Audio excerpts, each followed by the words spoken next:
Ce deuxième invité, ce lundi matin, s'appelle Bruno Tertrais. Vous le connaissez, hein, il est très souvent ici sur le plateau de LCI. Bonjour Monsieur Tertrais. Je rappelle que vous êtes directeur adjoint de la Fondation pour la recherche stratégique, conseiller géopolitique également à l'Institut Montaigne, et que vous avez publié à la mi-avril chez Autrement cet atlas militaire et stratégique que l'on voit s'incruster également dans l'écran. Alors, on va parler de deux choses avec vous, si vous le voulez bien. On va parler de la guerre en Ukraine et de ses derniers développements, et puis on va revenir ensuite sur les affaires africaines, puisque nous avons 20 minutes devant nous, ce qui est quand même assez important. Pas un jour sans une attaque de drone ukrainien. Hier, c'était sur Moscou, avec des images très impressionnantes qu'on a vues ce matin en ouverture de tranche sur LCI. Et puis, à l'instant, on a appris que des drones ont encore attaqué du côté russe de la frontière, là-bas au fin fond, à l'est de l'Ukraine, sur un commissariat de Bryansk. Qu'est-ce que ça dit exactement, cette affaire de drone? Zelensky qui dit « Dorénavant, nous allons porter la guerre sur le territoire russe ».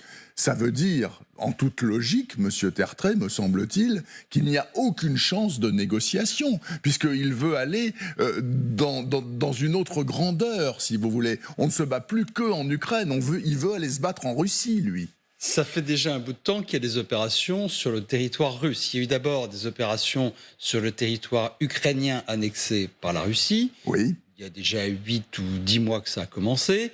Donc la Crimée, bien sûr, mais aussi d'autres endroits des territoires annexés. Et puis, il y a eu, depuis 6 mois surtout, plusieurs opérations en territoire russe souverain. Le territoire internationalement reconnu. Rappelez-vous, il y a seulement 3 ou 4 mois, il y avait même des opérations très significatives conduites par des milices de Russes volontaires opposés au régime de Poutine et très certainement aidés par les Ukrainiens.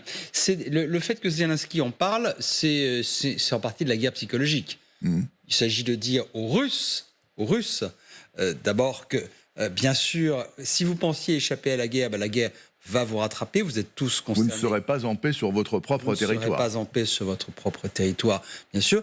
Mais c'est aussi une manière de dire aux Ukrainiens et au monde entier que si le front n'avance pas beaucoup, si percer les défenses russes s'avère effectivement très difficile, eh bien, ça n'empêche pas que des opérations militaires puissent continuer à être menées, et on va les voir certainement se multiplier à mesure, bien sûr, de la quantité de drones que l'Ukraine peut fabriquer et acheter à l'extérieur. C'est devenu une véritable guerre des drones. On a été nombreux à le dire, mais la place prise par les drones dans cette guerre est la véritable innovation. C'est plus simplement quelques dizaines de drones tactiques utilisés. Ce sont des centaines de milliers de drones. Certains, vous le savez, pas plus grands qu'une libellule. Mais d'ailleurs, on voit sur les images, ce sont des drones qu'on peut acheter dans le commerce ici et qui sont modifiés pour un usage militaire, bien sûr. C'est ce qui permet leur usage massif, des deux côtés d'ailleurs, c'est le fait que ça ne soit pas seulement des grands drones militaires du type de ce que la Turquie, notamment, avait vendu à l'Ukraine, qui a été utilisé au début du conflit. Là, on en est à une autre phase plus nouvelle, c'est des essaims de drones qui sont en grande partie issus du domaine civil et utilisés à des fins militaires. Et je dirais que c'est ça la grande nouveauté militaire. Donc, pour récapituler, la guerre est déjà portée sur le territoire russe depuis longtemps. C'est, il faut le rappeler, légitime du point de vue du droit de la guerre, du moment que seuls les objectifs militaires sont visés. Et l'immeuble qui a été visé à Moscou, par exemple, c'était le ministère de la propagande, on va dire. Et les Ukrainiens ont fait bien attention à ne pas faire de victimes civiles. Donc, il ne faut pas faire de parallélisme comme cela, comme certains le font, entre les bombardements russes sur les villes ukrainiennes et ce qui a eu lieu il y a 24 heures.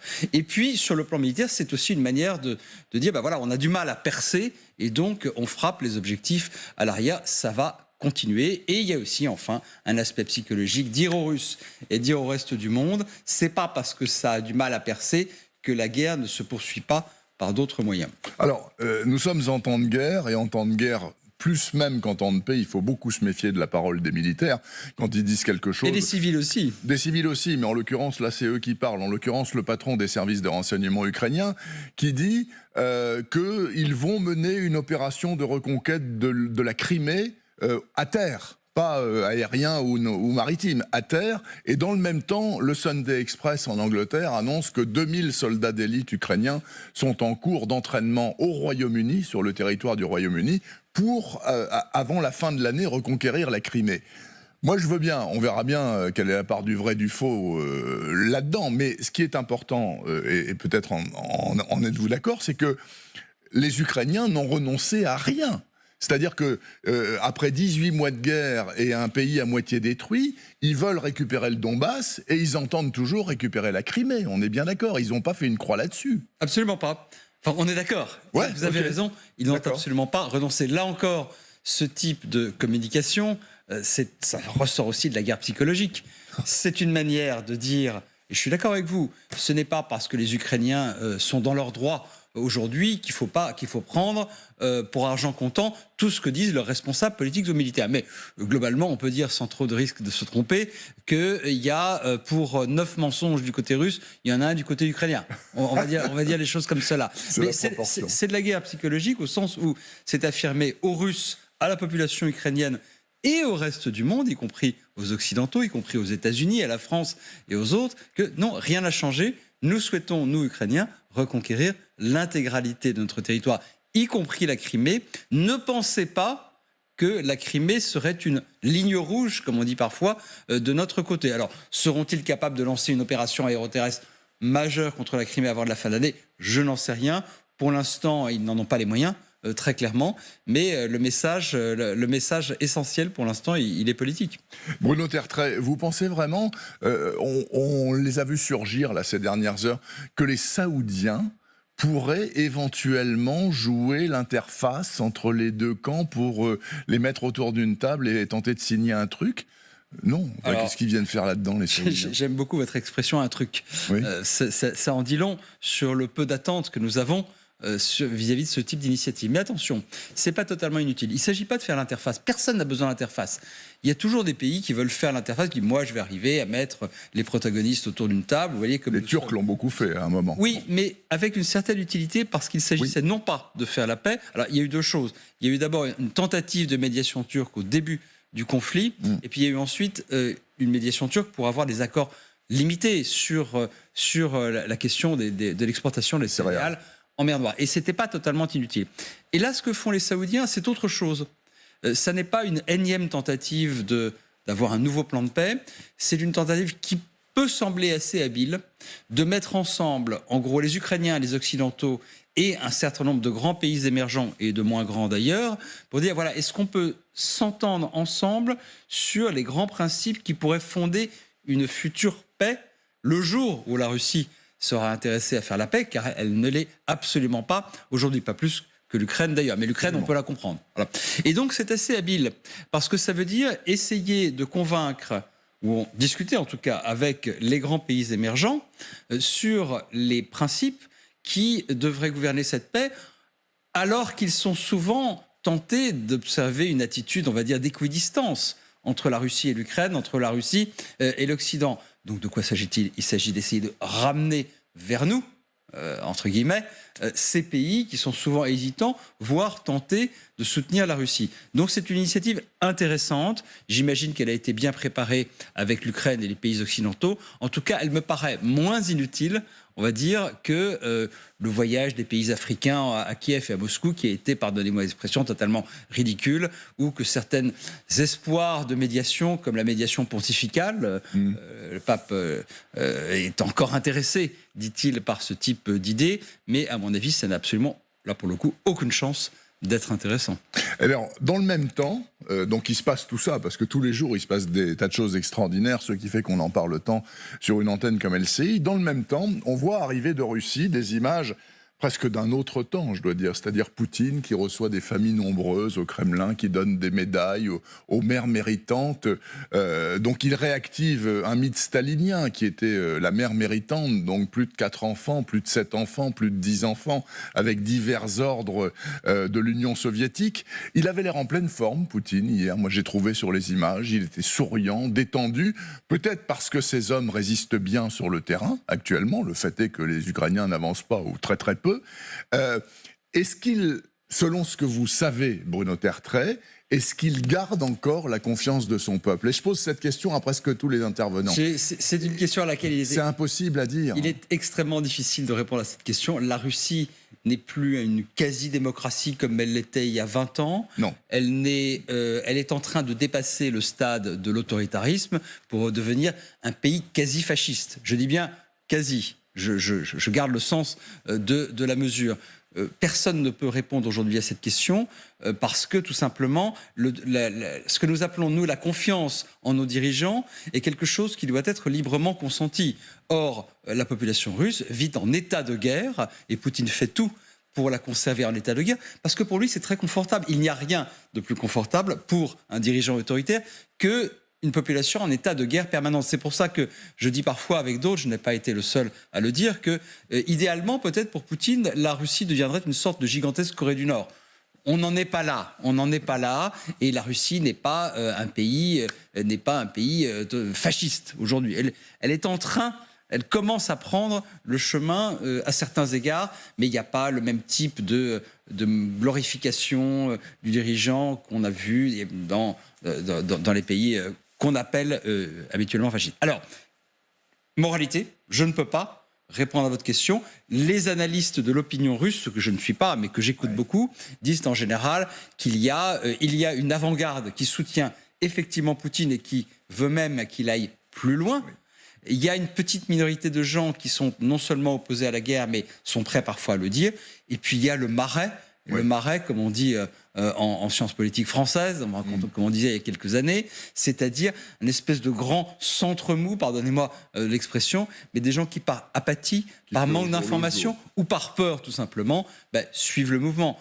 Voilà ce que l'on peut dire, mais je ne veux pas trop rentrer là-dedans parce que j'estime, moi, que ça devient de plus en plus difficile parce que nous avons tous, nous les experts, nous avons perdu nombre de nos canaux de communication en Russie. Les gens auxquels nous parlions d'habitude, ils n'osent plus parler. Seuls vos reporters, vos journalistes ou les gens de terrain, y compris les diplomates et quelques ONG qui sont sur place, peuvent vraiment vous le dire. Moi, je ne préfère pas aller plus loin.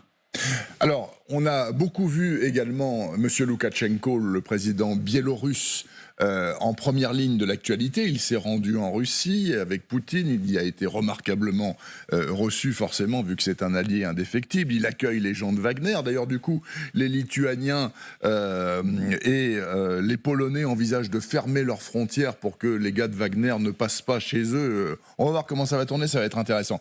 Peut-on imaginer que, faute d'avoir pu annexer l'Ukraine comme il le souhaitait, il aimerait bien récupérer la Biélorussie, M. Poutine? Mais c'est déjà fait. Bah non, c'est un État autonome, la Biélorussie. C'est pas intégré. Vous êtes gentil avec la Biélorussie. Je vous rappelle que l'Ukraine et la Biélorussie avaient un siège aux Nations Unies du temps de l'Union soviétique. Cette idée d'une indépendance de la Biélorussie, aujourd'hui, est une fiction. Il y a un traité d'union entre les deux États. Poutine fait à peu près, pas totalement, ce qu'il veut de Loukachenko, qui lui doit tout aujourd'hui, notamment d'avoir sauvé sa peau politiquement il y a 3 ans. Aujourd'hui, la seule question qui vaille, c'est de savoir si Poutine se satisfait de cette indépendance fictive ou s'il voudra, à un moment ou à un autre, peut-être en se débarrassant de Loukachenko, intégrer pleinement la Biélorussie dans la Russie. Ça me paraît un petit peu fantasmatique aujourd'hui, mais il y a 2 ans avant le début de la guerre en Ukraine, un scénario que l'on envisageait volontiers dans les cercles de réflexion dans lesquels des gens comme moi travaillent, c'était que Poutine ne se représente pas en 2024, c'était avant la modification de la loi électorale, et qu'il devienne le président de l'Union russo-bélarusse. C'était une possibilité. Mais donc voilà, je pense qu'aujourd'hui la situation convient à Poutine tant que Loukachenko reste son obligé. Le jeu avec Wagner, effectivement... Alors, petite précision tout de même, Loukachenko n'est pas totalement la marionnette de Poutine. Il garde, à mon avis, une petite marge d'initiative, mais il sait jusqu'où ne pas aller trop loin. Là, aujourd'hui, qu'est-ce qu'il y a ? Il y a 1500 hommes de Wagner sur une base en Biélorussie. Que vont-ils faire ? Certains sont tentés de dire Poutine, comme il a du mal à avancer dans son projet de destruction politique et quasiment physique de l'Ukraine, va vouloir peut-être ouvrir un autre front. Ça me paraît assez fantasmatique.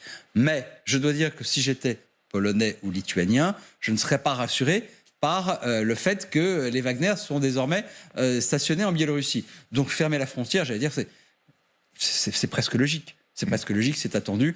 Je ne vois pas très bien ce que pourraient faire 1000 ou 1500 Wagnerites dans cette région, mais en même temps, il ne faut pas grand monde pour déstabiliser, pour secouer et pour faire peur. Autrement dit, avoir une petite attaque localisée avec des gens qui ne seraient pas en uniforme à un point de la frontière polonaise ou lituanienne, c'est un scénario que quand vous êtes dans ces pays, vous ne pouvez pas écarter, et ça mettrait encore un peu plus sous tension, ça rendrait encore un peu plus nerveux ces pays de la région qui font partie de l'Union européenne et de l'OTAN. Bruno Tertrais, consacrons nos 5 dernières minutes, si vous le voulez bien, au Sahel, parce que bon, le Niger, même si Mme Colonna et même si la CEDEAO disent non, les putschistes militaires n'ont pas droit de citer là-dedans, il faut qu'ils rétropédalent et qu'ils laissent le pouvoir aux civils démocratiquement élus, c'est peut-être mal barré quand même. On va voir. Est-ce qu'il faut pleurer des larmes de crocodile sur la perte du Niger ou dire c'est le sens de l'histoire? C'est comme ça. Alors, deux choses. D'abord, la perte du Niger, pardonnez-moi de contester votre expression, la perte du Niger signifierait que nous raisonnons un département comme français. si c'était... Voilà, comme ce n'est pas un jeu d'échecs non plus, ce n'est ni une carte de France, ni un jeu d'échecs. Mais c'est vrai que si les putschistes s'installaient, ça serait un mauvais coup pour l'influence française dans la région, pour les intérêts français dans la région, pour la sécurité des Français dans la région et pour la lutte contre le terrorisme. C'est ça. C'est pas, voilà, c'est surtout ça le plus important. Alors, il y a un vrai test là aujourd'hui, d'abord pour la CEDEAO, la communauté des États d'Afrique de l'Ouest. On a vu que c'était le président tchadien Idriss Déby qui était allé à Niamey. C'est pas totalement anodin. Pourquoi? Parce que il a diffusé une image de lui avec le président séquestré. D'ailleurs, il a l'air en forme. C'est pas totalement anodin. Pourquoi? Parce que le Tchad, c'est la grande puissance militaire de la région. Absolument. Et que si jamais il y avait, ce dont je ne suis pas certain, une vraie possibilité d'intervention militaire, je suis même pas sûr que ça soit souhaitable. D'ailleurs, faut-il ajouter la guerre à la guerre dans ce genre de situation? J'en suis pas certain, mais en tout cas... d'accord avec M. Haro sur ce point. Hein. J'ai beaucoup de désaccords avec Gérard Haro, mais aussi beaucoup de points d'accord. Sur ce point-là, vous êtes d'accord. Non, mais je ne suis pas certain que ça soit la meilleure solution. Mais en tout cas, le fait que ce soit Idriss Déby, le président tchadien, la seule vraie armée solide de la région qui soit allée sur place, c'est pas totalement anodin. Donc, premier test pour la communauté des États d'Afrique de l'Ouest. Deuxième test, la dissuasion française. Pourquoi la dissuasion française? Parce que le message qui a été envoyé il y a 24 heures par la présidence, à la suite d'un conseil de défense, c'est attention, ne touchez pas à la sécurité des représentations françaises, des missions françaises, tout ce qui est officiel sur le territoire nigérien, car notre riposte serait brutale et je ne sais plus quels sont les adjectifs. Brutale et intense. Voilà. En tout cas, ça s'appelle un message de dissuasion. Je vous rappelle un incident qu'on a parfois oublié, mais que les armées françaises n'ont pas oublié.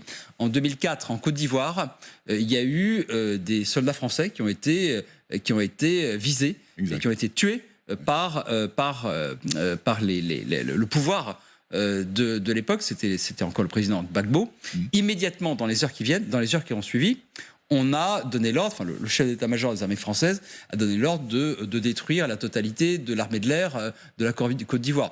Je vous accorde que c'était quelques avions et quelques hélicoptères, mais le message était passé. Donc là, ce qu'on essaie de faire, c'est d'abord d'éviter véritablement un accident stratégique majeur avec le nouveau pouvoir. Est-ce que la France peut rester au Niger? Probablement. On peut toujours s'accommoder des dictatures militaires. Vous savez, on l'a fait longtemps en France. Je rappelle qu'il y a aussi les Américains sur place. Il y a une base américaine très importante. Je serais étonné que le nouveau pouvoir, s'il reste en place, ce qui n'est pas encore totalement évident, arrive, voire souhaite, se débarrasser totalement des Français et des Américains et que ce soit, disons, les Russes qui prennent leur place. Attendons de voir. Cette histoire n'est pas finie, mais c'est vrai qu'il y a deux tests encore une fois, qui viennent d'être lancés, proposés d'une certaine manière par la CEDEAO et par la France au cours des 48 dernières heures. Juste un dernier mot en 30 secondes. Le Niger est peut-être un peu plus important qu'un autre pays pour nous, très égoïstement, parce que c'est un producteur d'uranium. Non, alors l'histoire de l'uranium, écoutez, non, faut arrêter de fantasmer. Je ne dis pas que c'est votre cas, mais beaucoup de gens fantasment sur cette histoire d'uranium. C'est important pour la sécurité des personnels d'Urano qui travaillent sur place. Oui, c'est une mine significative. Ça ne veut pas dire que, imaginons que demain, cette mine soit fermée. Est-ce que c'est important pour nos centrales nucléaires? Non, ça ne l'est pas. L'uranium, c'est une ressource quasiment fongible aujourd'hui. On en achète un peu partout. La France peut très bien fonctionner sans cet uranium si la sécurité de la mine était menacée, ce qui, à ma connaissance, n'est pas le cas aujourd'hui. Merci beaucoup Bruno Tertrais, donc directeur adjoint de la Fondation pour la recherche stratégique, qui a publié, on va le revoir j'espère, à la mi-avril, Atlas militaire et stratégique chez Autrement. Vous avez compris pourquoi il l'a écrit. Après l'avoir écouté, c'est assez clair.